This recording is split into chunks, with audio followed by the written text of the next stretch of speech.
Eu sou Breno Altman, diretor editorial do site Opera Mundi. Eu queria convidar vocês a assistirem os vídeos do Opera Mundi no nosso canal do YouTube.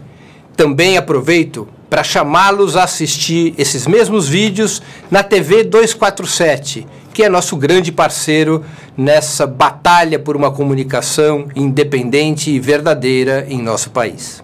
Bom dia! Está começando mais uma edição do programa 20 Minutos. O tema de hoje: como fica o governo Bolsonaro sem Sérgio Moro? Semana passada nós tivemos um fato político de grande importância: a demissão do ministro da Justiça, o ex-juiz Sérgio Moro. Por que é importante esse fato político? Porque Sérgio Moro, em primeiro lugar, é o ministro mais popular, era o ministro mais popular do governo Bolsonaro. E segundo, porque Sérgio Moro representa um dos pilares desse governo, que é a Operação Lava Jato. A Operação Lava Jato foi essencial no processo que conduz à eleição de Sérgio Moro, no processo que permitiu a formação de um campo político de extrema-direita no país. Sem Sérgio Moro, Bolsonaro se vê em uma situação política bastante delicada. Ao contrário do que aconteceu com outras mudanças no seu ministério, mesmo com a demissão do ex-ministro da Saúde, Mandetta, a saída de Sérgio Moro potencialmente pode abalar o apoio do núcleo duro da extrema-direita a Bolsonaro. Parte dos 30% de brasileiros e brasileiras que ainda apoiam o governo neofascista o faz com referência na Lava Jato, o faz com referência em Sérgio Moro. Alguns analistas calculam que Moro poderia perder até 1/3 da sua base social por conta da dissensão de Sérgio Moro, o que levaria o governo do ex-capitão a uma situação ainda maior de isolamento político. Diante deste quadro, Jair Bolsonaro reage, tenta fazer um movimento duplo de desqualificar as denúncias, as supostas denúncias de Sérgio Moro, e, por outro lado, se coloca numa posição de vítima das atitudes antiéticas, salafrárias de Sérgio Moro. Bolsonaro se coloca como aquele fã que, diante do ídolo, se decepciona, porque o ídolo, visto de perto, é uma pessoa que se conduz de forma arrogante, de forma enganosa, de forma pouco qualificada.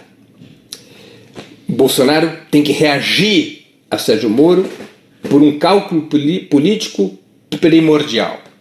A grande tarefa que o governo neofascista se coloca neste momento, além de preservar a sua unidade, é de manter o apoio deste terço do eleitorado que ainda o sustenta.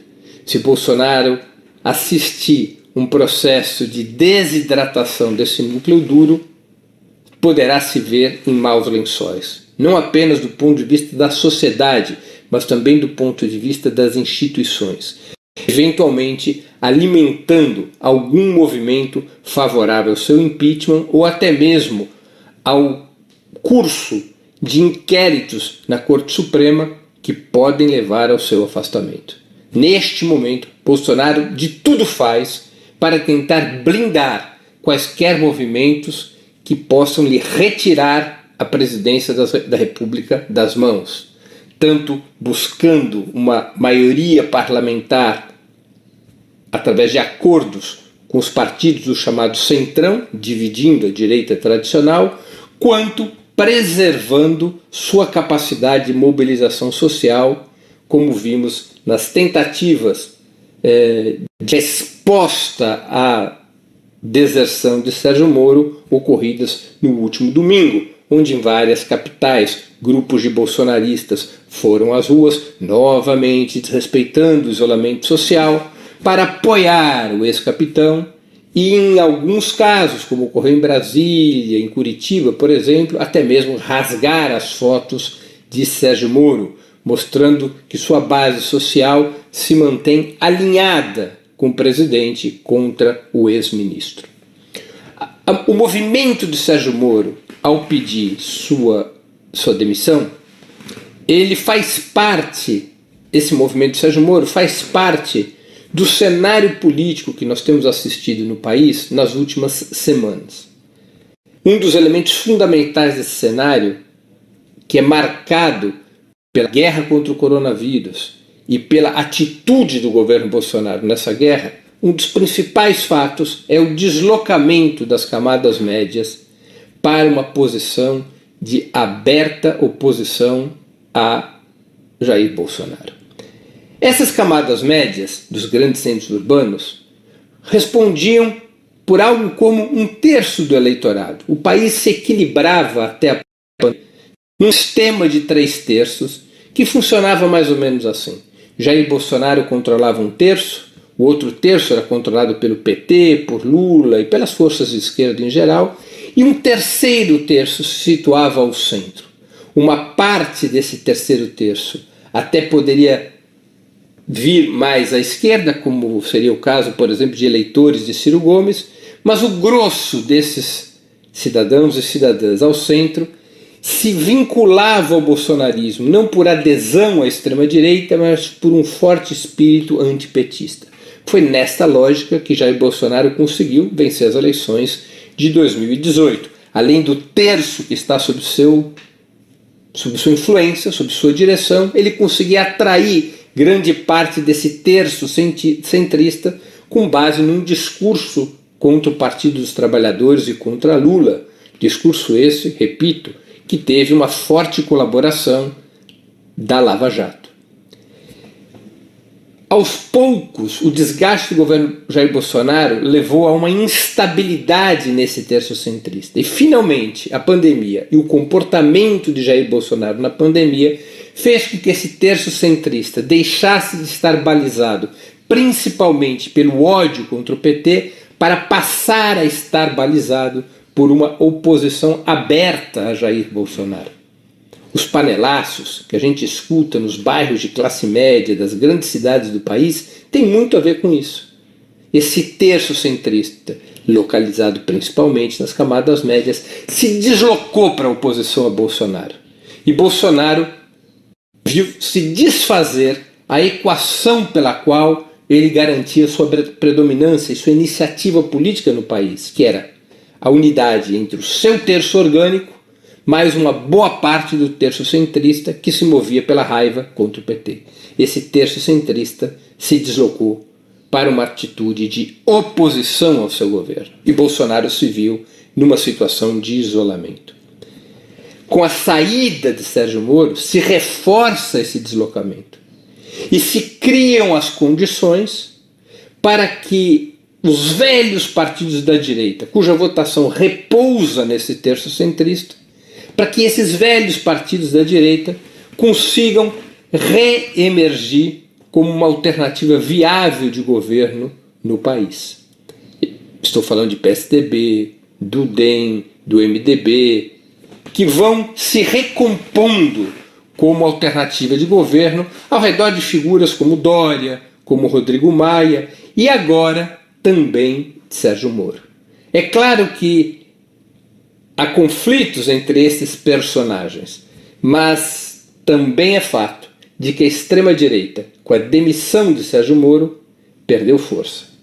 E esta direita tradicional ganhou força. Não é à toa que a Rede Globo de televisão faz festa para a saída de Sérgio Moro e tratam de recuperar sua imagem junto à opinião pública exatamente para reforçar a direita tradicional contra Jair Bolsonaro e para fazer com que o palco principal da disputa política do país deixe de ser a polarização entre a extrema-direita e a esquerda e passe a ser uma polarização entre a extrema-direita e a direita tradicional, marginalizando a esquerda e isolando o governo do ex-capitão. Essa saída do Sérgio Moro, portanto, reforça esse movimento da direita tradicional, dos seus partidos, dos meios de comunicação. E é um fato importante na cena do país. Cria até mesmo condições que podem, eventualmente, levar à formação de uma maioria parlamentar que faça progredir como opção um eventual afastamento por impeachment ou outro mecanismo de Jair Bolsonaro. Essa ainda não é uma bandeira da direita tradicional.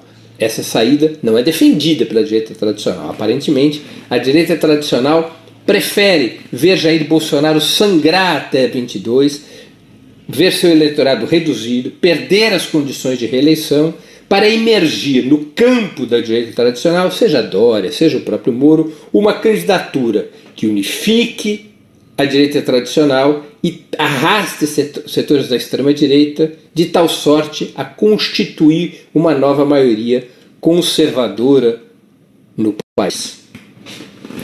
Esse parece ser um movimento predominante das elites, dos partidos, da burguesia brasileira.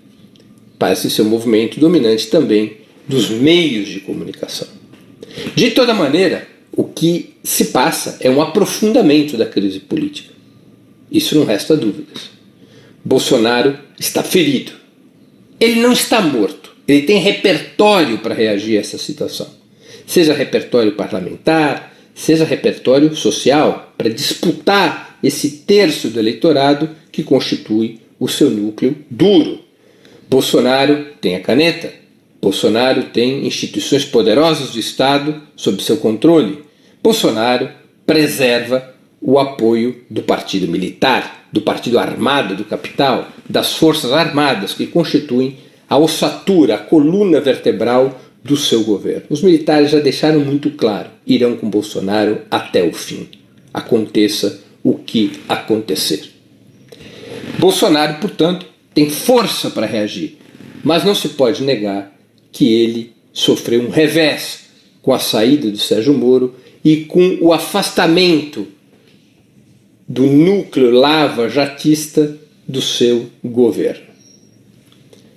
Essa nova situação também permite à esquerda condições melhores para enfrentar o governo Bolsonaro. É claro, um governo desgastado, um governo dividido, que perde apoio social, é mais fácil de ser combatido do que um governo que está ampliando sua base de apoio, sua base parlamentar e a unidade das forças conservadoras. Quanto maior o conflito dentro do bloco conservador, melhor para as forças progressistas. Agora, as forças progressistas precisam estar atentas para evitar armadilhas. Como eu já disse, há um esforço por parte da direita tradicional de deslocar as forças de esquerda do palco principal da disputa política do país. Desde 1989, quando Lula passou o segundo turno nas eleições contra Fernando Collor de Mello, o Partido dos Trabalhadores é protagonista da vida do país. Essa situação é desagradável para o campo conservador, porque ela é perigosa, porque significa que a crise política, econômica, social, moral ou de saúde pública que afete um governo conservador pode fazer a gangorra pender para o lado da esquerda, pode reabrir janelas de oportunidade para que a esquerda se recomponha como alternativa de governo, como alternativa de poder. Portanto, é do interesse das elites fechar essas janelas e fazer com que a luta política no país se restrinja a frações mais ou menos conservadoras da própria direita. E é evidente que isso não interessa às forças de esquerda, em particular, não interessa ao Partido dos Trabalhadores. O Partido dos Trabalhadores e o conjunto da esquerda precisam lutar para preservar seu protagonismo e ampliá-lo. Neste momento, assumir a liderança da luta contra o governo Bolsonaro é fundamental. Por isso que era e segue sendo muito importante que a esquerda, os movimentos sociais, façam como já estão fazendo, uns com mais velocidade, outros com menos velocidade, que é assumir a palavra de ordem fora Bolsonaro. Mas isso não é o suficiente. Também é fundamental lutar com todas as forças pela implementação de um programa de emergência, de combate à pandemia e de garantia das condições econômicas e sociais de sustentabilidade da estratégia de isolamento social. Isso a esquerda tem feito no parlamento, tem conseguido inclusive aprovar medidas importantes, se aproveitando das contradições entre as diversas frações do bloco conservador. Medidas como a renda mínima emergencial e outras que são fundamentais para garantir que o povo possa estar protegido em uma estratégia de isolamento social, minimamente protegido. Mas além do Fora Bolsonaro e do programa de emergência, as forças de esquerda precisam apresentar uma saída para a palavra de ordem Fora Bolsonaro. Qual é o interesse do povo nessa luta?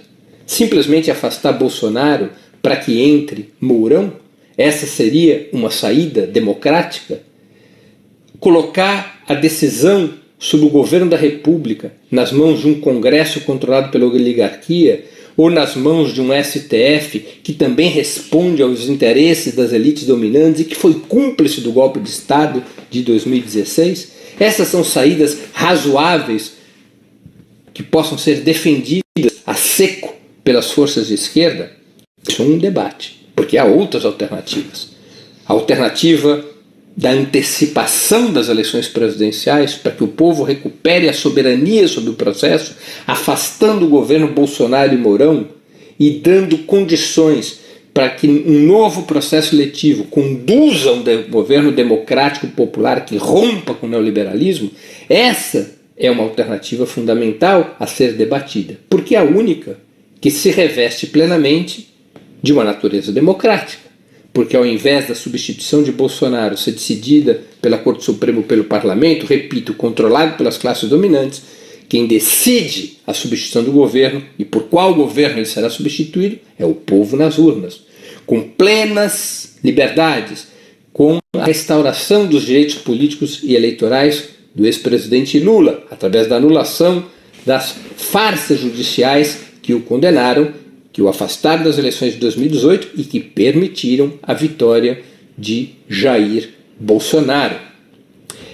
Há uma emenda constitucional, uma proposta de emenda constitucional no Congresso que abre caminho para essa saída, que é a proposta de emenda constitucional PEC 227 de 2016, apresentada pelo então deputado Miro Teixeira. O que diz essa PEC? Que no caso de afastamento do presidente da República, faltando 6 meses ou mais para a conclusão do seu mandato, convocam-se novas eleições presidenciais em até 90 dias para decidir quem será o substituto do presidente afastado ou morto. Essa emenda permite uma saída democrática no caso, repito, do afastamento do presidente da República.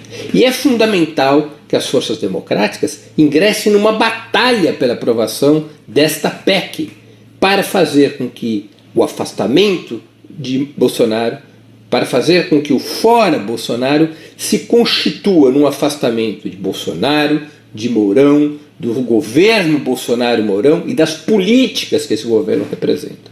Porque não interessa ao povo brasileiro substituir Bolsonaro para ver ser aplicada a mesma agenda neoliberal que está desgraçando o país. Portanto, essa é uma saída que está sobre a mesa e que a esquerda pode aproveitar as próprias contradições do bloco conservador para tentar avançar na mobilização e no debate ao redor desta emenda, que permitiria um outro desenho na luta pelo fim imediato do governo de Jair Bolsonaro. Nesse momento em que o governo Jair Bolsonaro se enfraquece e em que se aprofundam as contradições no bloco conservador, é uma hora apropriada para que a esquerda revele bastante audácia na luta política, para que abra um caminho próprio, protagonista, independente, para afirmar os interesses democráticos e para dizerem claramente que só é possível enfrentar vitoriosamente o coronavírus, que só é possível reconstruir o país com um novo governo, um governo democrático e popular que se estabeleça da forma mais urgente possível através de um processo eleitoral livre, democrático e direto, e não através de uma nova transição por cima na história do país, controlada pelo Congresso Nacional. Esse é um debate fundamental. Moro se enfraquece. O bloco conservador aprofunda suas divisões. As condições para a luta política melhoram. Isso significa que está posto um quadro em que a esquerda terá uma janela de oportunidade para preservar e ampliar seu protagonismo, desde que tenha um programa claro contra o coronavírus, desde que assuma como perspectiva política desse período o afastamento imediato do governo Bolsonaro e que proponha uma saída democrática para esse afastamento, que rompa com o controle das elites e das oligarquias sobre o processo político. Devemos, penso eu, olhar deste modo para a cena política do país.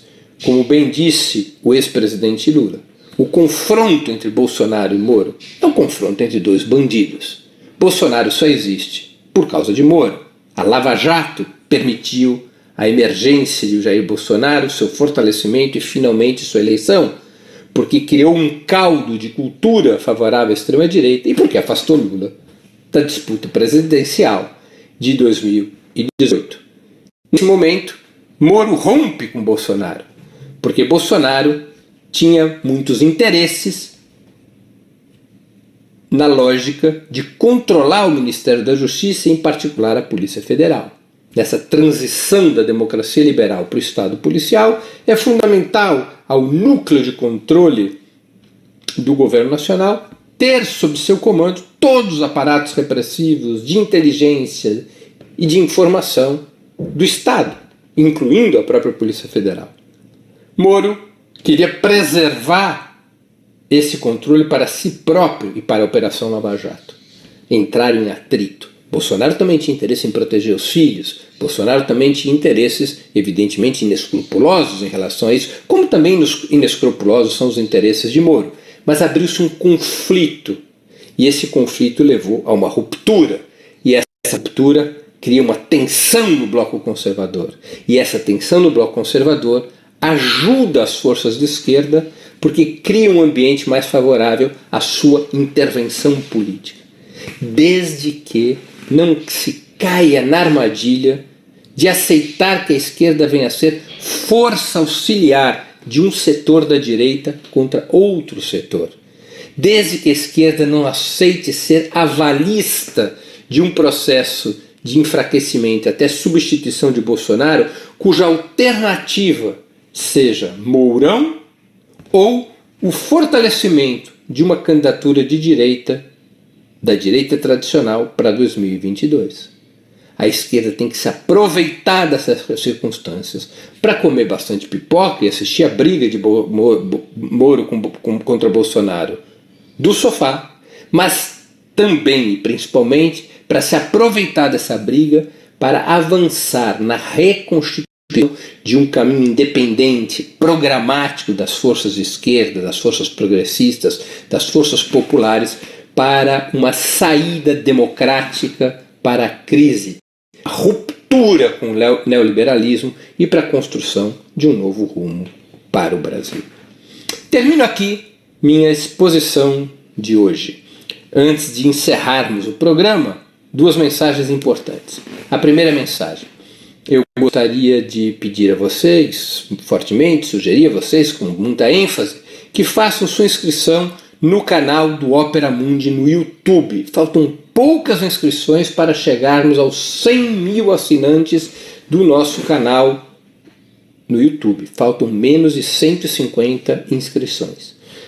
Nessa plataforma vocês tanto poderão acompanhar nossas transmissões ao vivo, quanto assistir edições anteriores dos programas 20 Minutos e demais programas da TV Opera Mundi. O YouTube é uma plataforma muito mais amigável para assistir vídeos, para fazer comentários e também para contribuir financeiramente com o Opera Mundi, com o canal do Opera Mundi no YouTube, através do Super Chat. E não se esqueçam, ao fazer sua inscrição no canal do Opera Mundi no YouTube, não se esqueçam de marcar o sininho. Marcado o sininho, vocês serão avisados todas as vezes que novos programas, nossos ou de nossos parceiros, forem ao ar. Segunda mensagem: eu queria pedir a vocês, encarecidamente, que fizessem uma assinatura solidária de Opera Mundi. A assinatura solidária É um pequeno valor mensal que nossos espectadores e leitores pagam para que nós possamos ter os recursos necessários à sustentação e ao desenvolvimento de um jornalismo independente, de qualidade, para que nós tenhamos os recursos necessários para travar a batalha cotidiana de ideias e informações contra a imprensa de direita, cada vez mais manipuladora e mentirosa. Vocês poderão obter informações sobre a assinatura solidária no endereço www.operamundi.com.br/apoio. Vou repetir, www.operamundi.com.br/apoio. Façam agora mesmo uma assinatura solidária. A assinatura solidária é o principal instrumento de financiamento do Opera Mundi. A assinatura solidária, por sua própria natureza, é o instrumento que garante a independência de Opera Mundi frente ao poder econômico. Termina assim o programa 20 Minutos dessa segunda-feira, 27 de abril de 2020, cujo tema foi: como fica o governo Bolsonaro sem Sérgio Moro? Queria pedir a todos que assistiram, que gostaram do programa, que o compartilhem, que ajudem a sua difusão. E nós voltaremos a nos ver na próxima quarta-feira, às 11 horas, com um novo programa 20 Minutos, nos canais de Opera Mundi, no YouTube e no Facebook. Até lá!